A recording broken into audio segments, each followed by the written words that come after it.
आज की कहानी का शीर्षक है एक राजा और फकीर का तत्वज्ञान। इस कहानी में हम जानेंगे कि कैसे एक राजा और फकीर के बीच होने वाली तत्वज्ञान की बातों को दरबारी नहीं समझ पाए, लेकिन जब उन्होंने समझा तब वह जान पाए कि राजा हो या रंक, तत्वज्ञान पर सबका समान अधिकार है।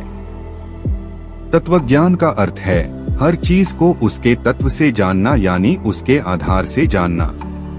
वैसे ही हर मनुष्य को हमें उसकी उपाधि या रंग रूप से नहीं, उसके उस आधार से जानना चाहिए जिस पर उसका ज्ञान खड़ा होता है। किसी नगर में एक तत्वज्ञानी राजा रहते थे। राजा बड़े ही बुद्धिमान, चतुर और दयालु थे। वह दिखने में बहुत आकर्षक और बलवान थे। वह हर चीज का तर्क समझ लिया करते थे, जो सामान्य मनुष्य के लिए समझना संभव नहीं था। वहीं दूसरी तरफ एक फकीर थे जो कि फकीरी करते थे।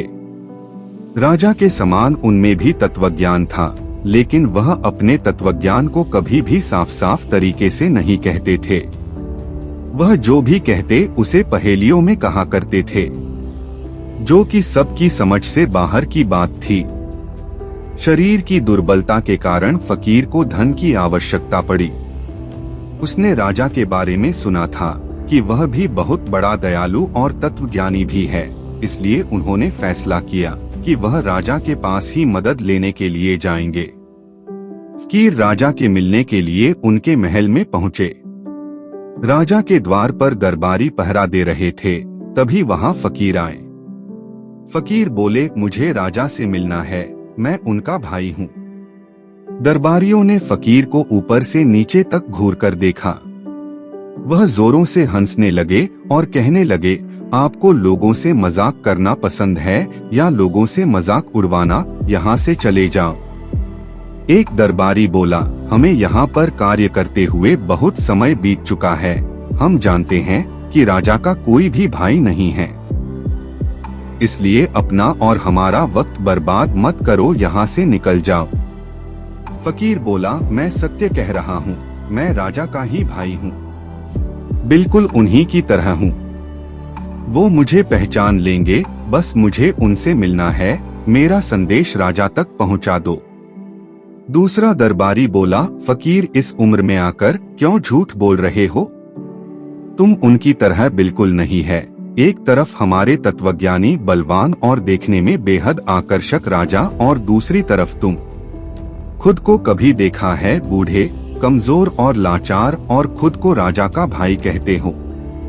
बोलने से पहले कुछ सोच तो लिया करो। इतनी हिम्मत कहाँ से आई तुम्हारे पास, जो राजा को अपना भाई बता रहे हो?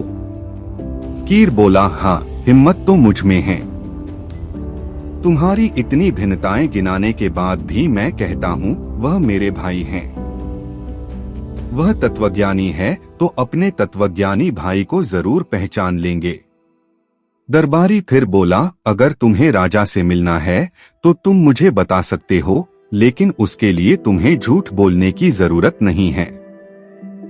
फकीर बोला, तो फिर ठीक है, अब राजा को ही फैसला करने दीजिए, मैं झूठ बोल रहा हूँ या सच। दोनों दरबारियों ने मिलकर फैसला लिया कि पहले राजा को खबर कर देते हैं, तभी इसे मिलने की इजाजत देते हैं। उनमें से एक दरबारी फकीर की ओर देखते हुआ बोला, ठीक है, तुम अभी इधर रुको, मैं राजा से पूछ कर बताता हूँ कि वह तुमसे मिलना भी चाहते हैं या नहीं। फकीर बोला, ठीक है, मैं यहाँ बैठकर इंतजार करूँगा। मुझे यकीन है वह तत्वज्ञानी राजा मुझे जरूर पहचान लेंगे। उनसे जाकर कहना, आपका तत्वज्ञानी भाई आपसे मिलने आया है। दरबारियों ने सैनिकों को सारी बात बता दी और कहा कि राजा तक ये संदेश पहुंचा दे कि उनका तत्वज्ञानी भाई उनसे मिलने आया है। एक सैनिक राजा के कक्ष में पहुंचा। सैनिक बोला, राजा, कोई फकीर आपसे मिलना चाहता है। वह कहता है कि वह आपका भाई है, बिल्कुल आपकी ही तरह है।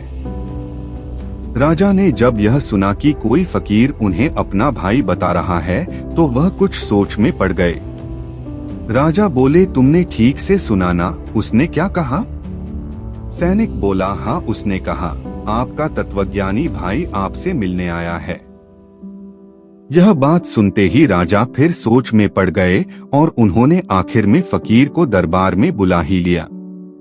जब फकीर दरबार में आए तो राजा ने उनका बहुत सम्मान किया। आदर के साथ उन्हें आसन ग्रहण करने को कहा। उस फकीर के प्रति राजा का ऐसा व्यवहार देखकर सभी सोचने लगे, क्या सच में यह राजा के भाई है, और यदि है तो ये फकीर किस तरह बन गए। राजा और फकीर की बातचीत शुरू हुई। राजा बोले, कहो भाई साहब, कैसे हो आप, यहाँ कैसे आना हुआ। फकीर बोले, भाई क्या बताऊं, मैं बहुत ज्यादा परेशान हूँ। जिस महल में रहता हूँ वह तो गिरने ही वाला है। मेरे पास 32 नौकर थे, लेकिन वह भी धीरे धीरे करके मुझे छोड़कर चले गए। मेरी 5 रानियां हैं जो कि इतनी दुर्बल हो चुकी है कि मेरी सेवा ठीक प्रकार से नहीं कर पा रही है। और अब मैं बूढ़ा हो रहा हूँ तो शरीर में इतनी जान नहीं बची कि अपना कोई कार्य स्वयं कर सकूं। इसलिए बहुत आशा के साथ मैं यहाँ आया हूँ। आगे फकीर ने कहा, मैंने सुना है आप बहुत बड़े दयालु हैं, थोड़ी कृपा अपने इस तत्वज्ञानी भाई पर भी कीजिए। यदि आप मुझे थोड़ा सा धन दे दो तो मेरी मदद हो जाती। तत्वज्ञानी वाली बात सुनकर राजा मन ही मन ऐसे मुस्कुराए जैसे बहुत कुछ जान रहे हो। राजा बोले, ठीक है, मैं तुम्हें 100 मुद्राएं दे देता हूँ।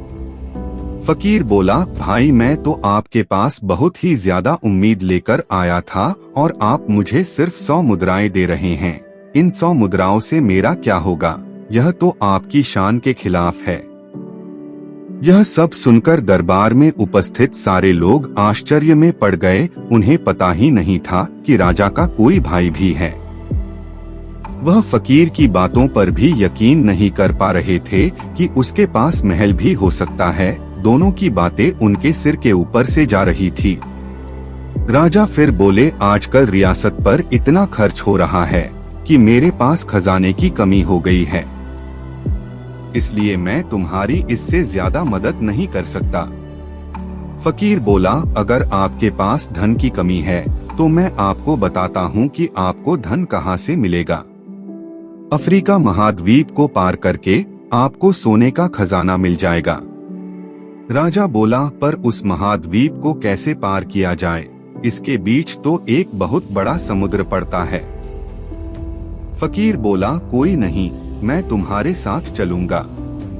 मेरे कदम जहाँ भी पड़ेंगे वहाँ का समुद्र सूख जाएगा और हम आराम से वहाँ पहुँच जाएंगे। फकीर की बात सुनकर राजा हंसने लगा और बोला, ठीक है, अब मैं आपको 100 नहीं 1000 मुद्राएं देता हूँ। फकीर ने राजा से 1000 मुद्राएं ली और वह दरबार से चला गया। मंत्री, सेनापति और बाकी सभी दरबारी बड़े असमंजस में पड़ गए थे।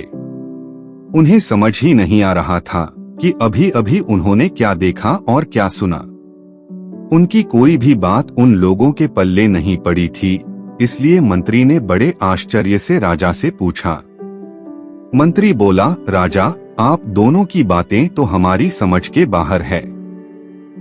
आप दोनों क्या पहेलियों में बात कर रहे थे, और यह फकीर क्या सचमुच आपका भाई है? अगर है तो इतने सालों से कहा था, और इसकी यह बात तो मुझे बिल्कुल भी समझ नहीं आई कि इसके पास महल है, नौकर है, रानियां हैं। आप ही बताइए कि हम सब ने क्या देखा था। राजा बोला, सच ही है, हमारी बातें किसी पहेली से कम नहीं थी, लेकिन उसमें गहरा तत्व ज्ञान था जो कि तुम लोगों को समझ नहीं आया। जानता हूँ तुम लोगों के लिए यह सब बड़ा अनोखा था, इसलिए मैं तुम्हें बताता हूँ।